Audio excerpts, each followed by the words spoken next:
Everyone.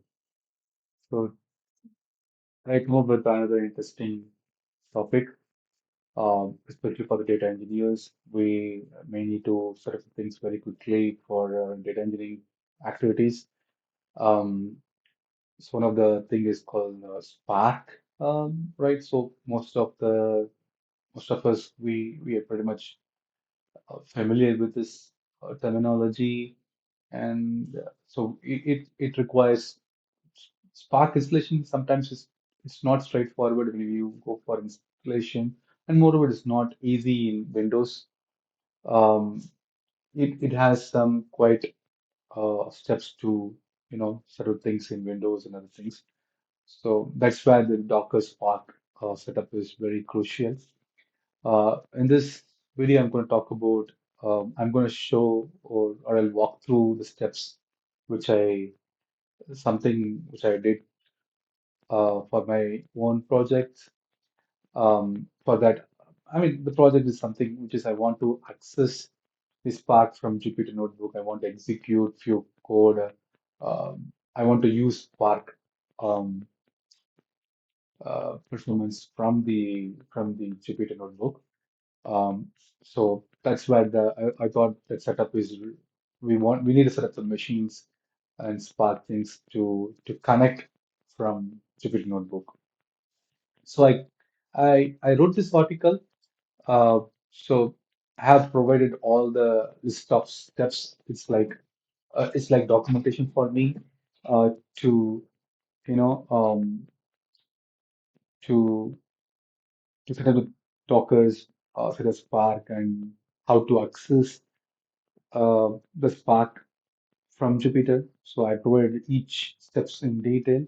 So in this video, I'm going to walk through the same steps. I'm not going to perform because I already had that steps earlier, so I don't want to perform again. So I'm just gonna, from this article, I'm just gonna walk through the things in the back end what I did, so that I mean, you can also leverage the same thing for your own projects. So for this uh, setup, I'm gonna use, I used this one, Data Mechanics Spark image. This comes with both Spark and Jupyter in the same container. Otherwise, you can you can you can use official Spark image also from Brittany. But the thing is, it doesn't comes with the Jupyter. You have to install manually, or you have to install separate Docker for Jupyter Notebook and then connect both uh, Docker using some networks using expose the port on the same side. So it is too complex setup rather than something you want to access the something very quickly. I think this is very straightforward and easiest approach. So the documentation I have provided everything. So the prerequisite is Docker has to be installed, and I created the file called Docker file. Docker file I imported from the image from, and then I changed that into root. And what is working my directory? Working directory is supposed this Spark is my working directory. And then for this purpose, I want to install PySpark and couple of packages for my project perspective. But it's not all the packages are really mandatory. But at least if you want to use PySpark and Jupyter Lab, that Pandas, these three, I would suggest to have in your requirement of TXT file. Once you have it, then when we build that image, it run that it copy the command, copy the requirements file, and run that uh, requirement file. After we run that requirement file, it will be we are exposing the Jupyter Notebook to access from the outside the Docker container. So that is these are the key steps. And so this is the steps. This is the command for build the image from Docker file. So this is a Docker file. So if I run this Docker build uh, the T Spark name using this Docker file, it will create uh, it download the image and ready for run. So it just build the image right from the data hub, sorry, from the Docker hub. So once you run the command, you can go to the image, you can see the image name, which is the same name Spark Home we created.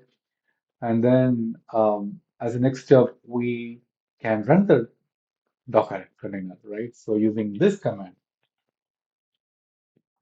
so this command. So what this command exactly is doing is basically the Jupyter notebook is running on the port of 88888. So I'm exposing both internally.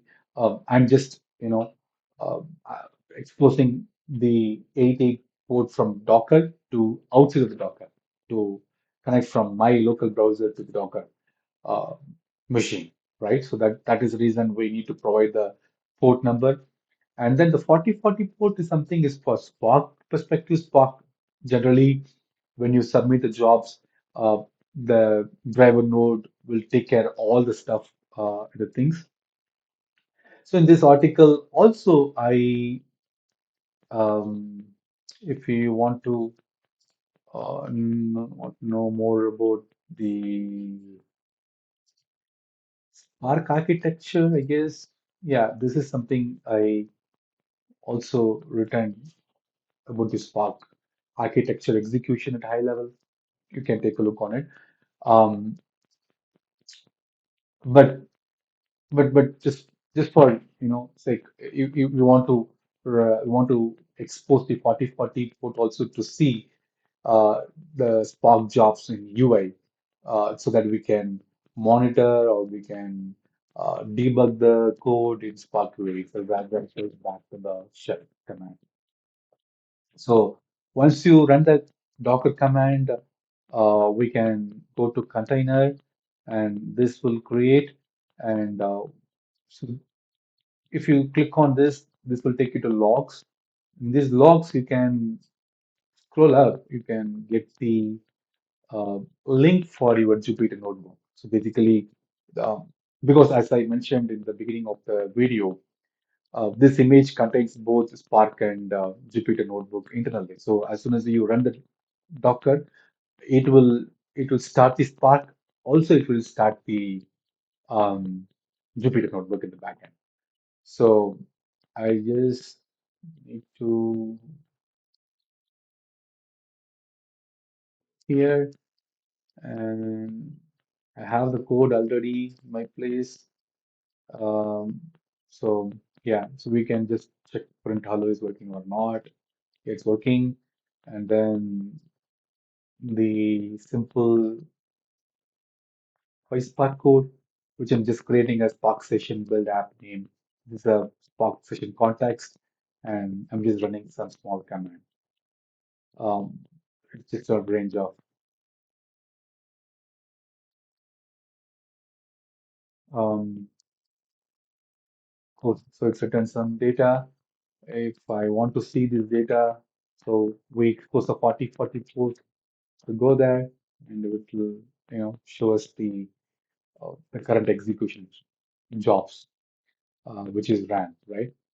Uh, so this is the typical way of accessing our Spark node from Jupyter, which is running on Docker. And sometimes we want to access the Spark master also. So in order to do that, you have to go to your Spark container and exe, and here you can start your master, and then slave. This will um, you know this will get this Spark master URL. And right now we are running in one Spark machine, and that one is considered as master and both worker. We started the same node, same container. So if I want to run the Spark master URL, you can grab the Spark master URL from here, and then just put it on the master URL here. Just execute, and then just execute. You have only three jobs here. After this complete, you see fourth job is the completion task, and started executing things. Okay, so it did some transformation and provide the output. So go here to see the fourth job. So yeah, this is another way of accessing from a Jupyter notebook. Right, it is how simple, right? Think about if you have want to install Fork in Linux machine from scratch or in your Windows, it's quite cumbersome. It's not straightforward. But with this combo, Docker Spark combo, we literally took, if you download the images, it will take less than 2 minutes, and run that container will take another 2 minutes. So just matter of 10 to 15 minutes, we could be able to do the setup, and we can focus on our, data engineering pipeline stuff. So this is something I want to, show this, the setup which I did for personally for my projects and my company projects or my freelancing projects. So this easy, pretty simple setup. I hope you guys enjoyed. Thank you. See you next week.